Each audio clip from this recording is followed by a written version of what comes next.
Hi all, my name's Quinn. I'm 40 years old, and boy, oh boy, do I have a compelling story to tell you. It was supposed to be a joyful day, a family gathering to celebrate our wedding anniversary. To celebrate, Oliver, my husband, and I decided to invite some family members to our home. Oliver and I were meant to spend some time at a spa getting ready for the festivities, whilst our friends and family set up our home to look spectacular for the momentous occasion. It was a quaint and cute idea, but unfortunately, my mother in law didn't think so. You see, my relationship with my mother in law was quite sour. Despite my best efforts to live amicably and peacefully with her, she was determined to insult and disparage me. Our relationship was basically a battlefield, with Hannah always relentlessly attacking my character and my worth. Unfortunately, this day, although it was a special occasion, was no exception to Hannah's deviousness. Once Oliver and I were done being pampered at the spa, we were ready to take on the day and enjoy ourselves with some family members in our lovely home. Of course, I was apprehensive of Hannah's potential antics, but I was hopeful that things would be better, at least on my anniversary, right? Wrong. As Oliver and I walked into our home, I couldn't shake off this certain chill in the air. Something was definitely amiss.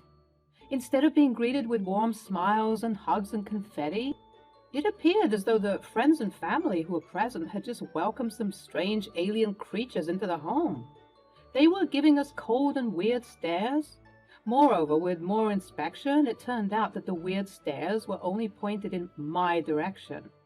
And it also seemed that the person with the coldest and harshest stare was coming from none other than my lovely mother-in-law. Oh, guys, look, it's time for us to welcome the adorable couple. Hannah, is everything all right? You seem different today. Is something bothering you? What's going on, everybody? Is no one going to congratulate us on our anniversary? Oh, darling, I wish I could congratulate you, but I'm afraid that we can't do that. Why not? Because Quinn is a thief. Excuse me? You heard me. You're a thief. Mom, what's going on? First, she stole you away from me, and now she's stolen this house. What? I was completely gobsmacked.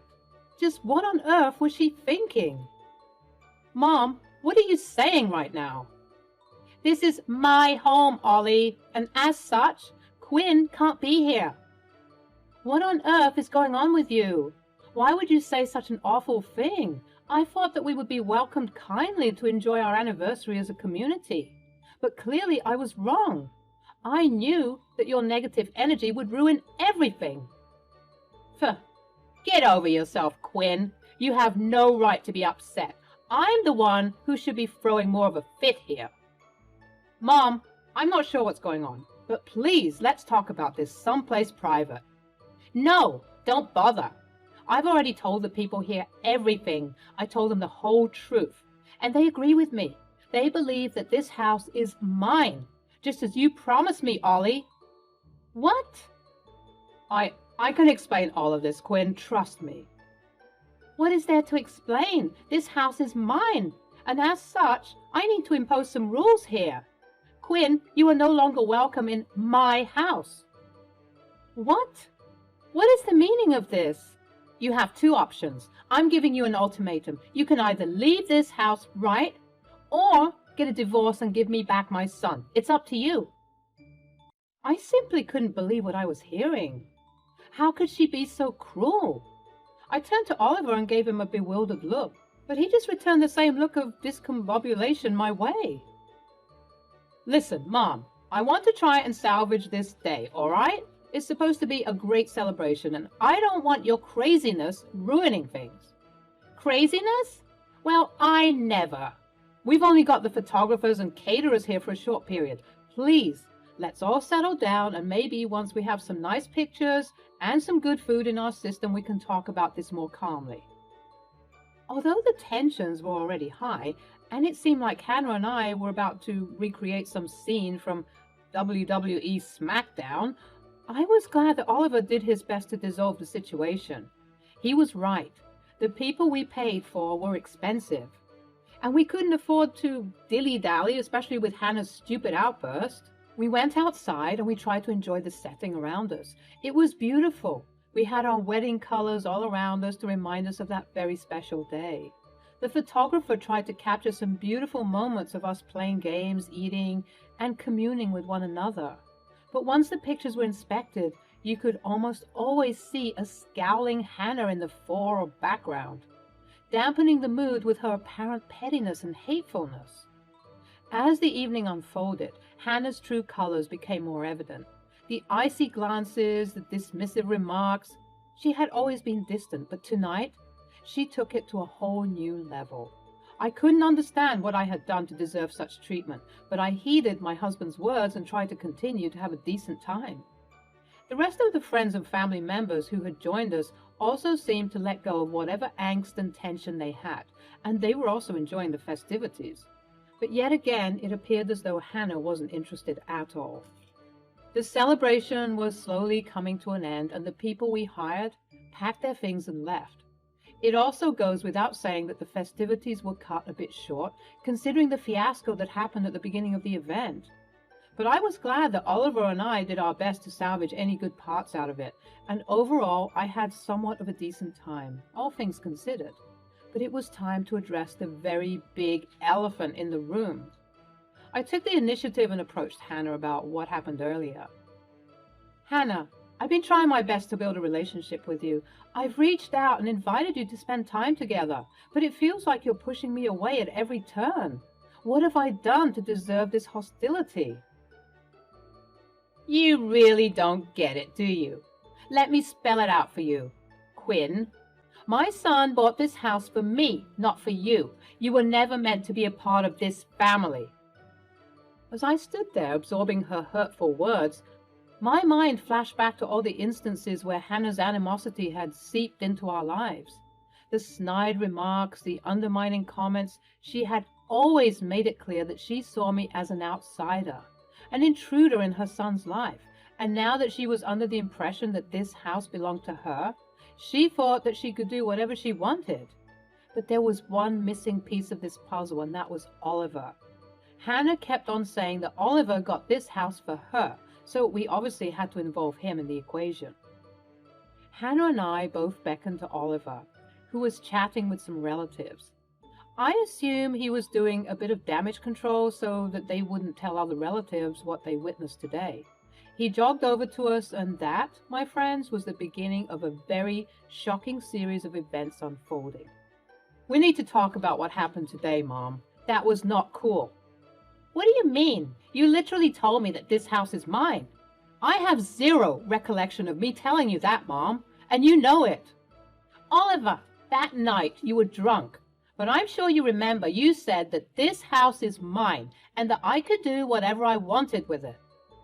Again, Mom, I don't know what you're talking about. Why would I give you this house? Gee, I don't know. Maybe because you love me? Of course I love you, Mom. But the way you tried to embarrass us this morning is not cool. On our anniversary, Hannah? Oh, don't you speak. Do you think you have a say in anything, especially on my property? I could call the police and get you kicked out for trespassing. I already told you before, it's either you get out or you get a divorce. Mom, why are you insisting on kicking her out? Even if it was your house, which it isn't. Why do you want her out of here so badly? Because she disgusts me. I mean, just look at her. I don't want her here. You don't want me here? Fine, let me pack my things. Babe, wait. No, I'm sick of waiting. You're also to blame for this, Oliver. I don't know what your mother is talking about, but it seems like you had a heavy hand to play in her acting so entitled like this. And what's worse, you've been complicit in the abuse I've received from her, and you've done nothing about it. What do you mean? What am I supposed to do? Cut her off. Get a restraining order. You think you can get rid of me so easily? You think that Oliver would do such a thing to his mother? You must have lost your mind. Go and pack your things as you said. Chop, chop. I began to walk away, furious at how my life turned out. I had a witch for a mother-in-law and an idiot for a husband. Perhaps this was a blessing in disguise because I seriously needed to leave once and for all. As I walked inside the house, the pain and embarrassment from years of harassment began to course through me, and my heart sank. That woman really did hate me, and I didn't even know why. I had poured my heart and soul into this marriage, trying to create a sense of unity and love. And now she gave me this stupid ultimatum? As someone who doesn't believe in divorce, it was very hard to even entertain that option, especially when leaving her house just seemed easier. I was sick and tired of all the noise. I had to leave, at least to keep whatever peace was left in this place. Tears were streaming down my face as I packed my belongings. It was going to be a long night of weeping and packing, but I was determined to get it done ASAP so that I wouldn't have to see that woman's face for a minute longer. I made my way to the study room, collecting all of my documents, books, and files, when I stumbled across the deed to the house. I was shocked. I was wondering why it was out in the open so casually and carelessly. But thank God it was, because as I scanned the documents, I came across something very interesting. I stopped packing, decided that this was way too important, and I found Oliver and Hannah, who were still outside arguing about everything. I still don't know what you're talking about, Mom. I never gave this house to you. Yeah? Then why did the documents say otherwise? Which documents? These. From the distance, I could see Hannah searching her purse for something, but she was unable to find it. Are you looking for these? I held up the documents, making my presence known. She sent me a scowl, but I returned the gesture with extra ferocity, which took her aback. She was so used to my nice demeanor, but I was done playing the nice guy. It was time for me to claim what was rightfully mine. You see, I've gone through these documents, and there's nothing that entails that you are the owner of this house. In fact, it's only Oliver and I's names on the documents. What? That's impossible. Oliver told me. Whatever he told you clearly wasn't correct, because I have the real papers right here. Go on, look for yourself. Read it and weep. Hannah snatched the papers from me and scanned them viciously, scanning over and over again for a hint or a glimmer of her name somewhere. But alas, she was wrong. There was no mention of her anywhere. What? I don't feel so good. To my, Oliver's, and the remaining guests at the function's surprise, Hannah's eyes rolled to the back of her head, and she had lost her balance. She fainted. She hit the ground and was knocked out cold. We all gasped, and Oliver picked her up and put her inside the house. We did our best to fan her and keep her cool so that she could wake up, and after about a minute or so, she began to regain consciousness. What happened? Where am I? You passed out from the shock of realizing the truth. You did this to me. I didn't do anything to you. I just showed you the truth. Let me get you some water, and when I come back, we are settling this dispute once and for all. Oliver went to the kitchen while I said goodbye to our remaining guests after they ensured that Hannah was okay. We had a long night ahead of us, and we were determined to get to the bottom of everything. Okay, Mom, here you go. Now please tell us everything that you know. It was the night of the Christmas party that we had a couple of months ago. You were drunk. He wasn't drunk. He was completely wasted. He couldn't even remember his name.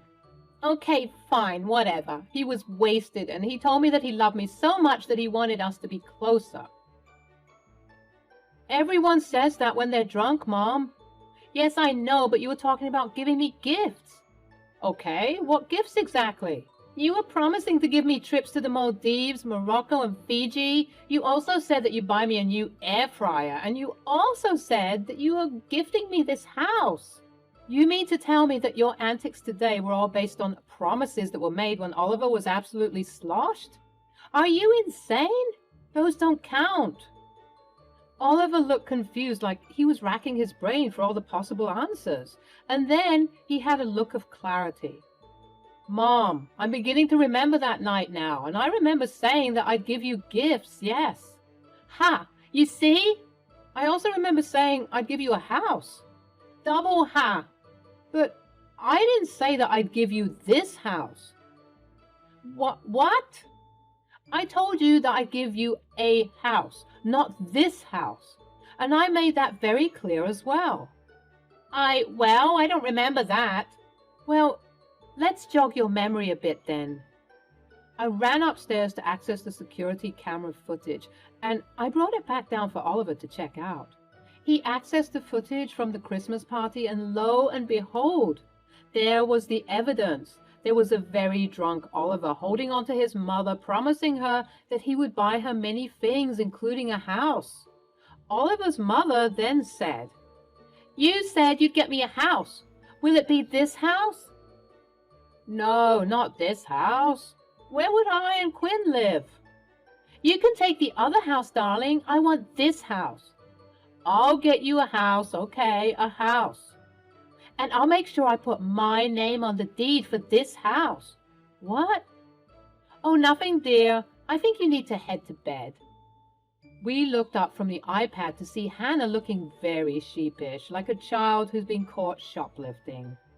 "So, what do you have to say for yourself, Hannah?" Well, I can't, Wait, if you knew all along that this was your plan, then why were you so shocked that you fainted? Well, was that all part of your plan to garner sympathy and attention? You weren't even fast enough. How could you let your mother fall to the floor? Unbelievable. I've had enough of your antics, Mom. You've taken this way too far. You think that that's okay? To toy and manipulate people like that? Ollie, baby, don't baby me. You deliberately ruined our anniversary all because you want this house. Well, you're never gonna get it. What about the other house? You're not getting that either. In fact, you're not gonna get anything from me anymore. I'm removing you from my will. Hannah and I both gasped in unison. It was so shocking to hear Oliver so angry. He'd never been this angry before. "Quinn, I am so sorry that I wasn't adamant enough with my mother. I really didn't know that her hatred ran this deep." "Oliver, that's no way to speak to your mother." "You're in my house, so shut up." "Babe, you don't have to apologize." "Yes, I do. I didn't do enough, but that all changes right here, right now." Oliver kicked his mother out of the house, and all the while she was flabbergasted at her son's behavior. She was so used to him groveling at her feet that this was certainly something that shocked her. Him standing up for himself. Oliver, fueled by anger and disappointment, made his bold decision to remove Hannah from the house and even remove her from his will. True. The very next day, he met with the family lawyers to make sure that this change was being processed. It was a necessary step to protect our future and to ensure that justice was served. As the days unfolded, Hannah's bitterness and desperation became evident. She attempted to reach out to Oliver incessantly, bombarding him with phone calls and messages, but Oliver, steadfast in his decision, ignored her attempts to manipulate him once again. He vowed to shield me from any more malicious attacks orchestrated by Hannah or anyone else who dared to harm us. Meanwhile, I reveled in the newfound peace and security of our home.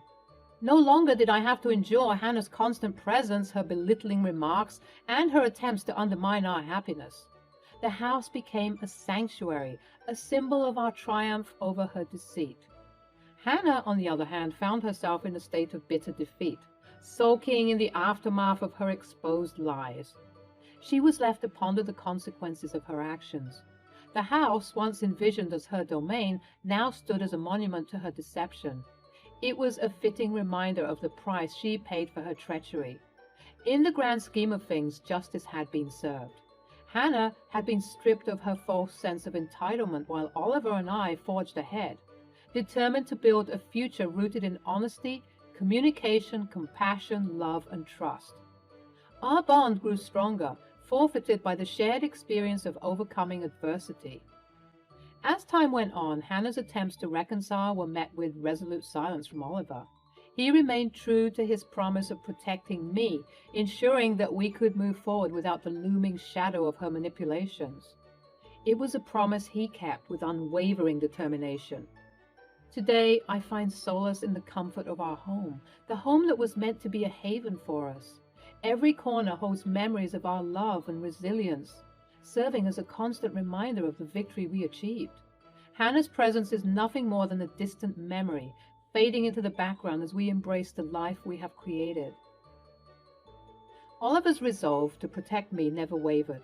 He stood as a pillar of strength, shielding me from any potential harm that Hannah might still attempt to inflict upon us. He made it clear to her, and to anyone who dared to question our unity, that we were a united front, a force to be reckoned with. As the days turned into weeks, and the weeks into months, Hannah's attempts to reconcile with us diminished. She slowly realized that her deceit and ill intentions had driven an irreparable wedge between us. The consequences of her actions had left a lasting mark on her own life, and she was left to grapple with the bitter aftermath. Meanwhile, our home flourished with love and laughter. The wounds inflicted by Hannah's hurtful words began to heal, replaced by an atmosphere of acceptance and support. Oliver's unwavering commitment to our happiness was evident in every action and every word. Together, we maintained this sanctuary, a place where we could thrive and grow, untouched by the toxicity of the past.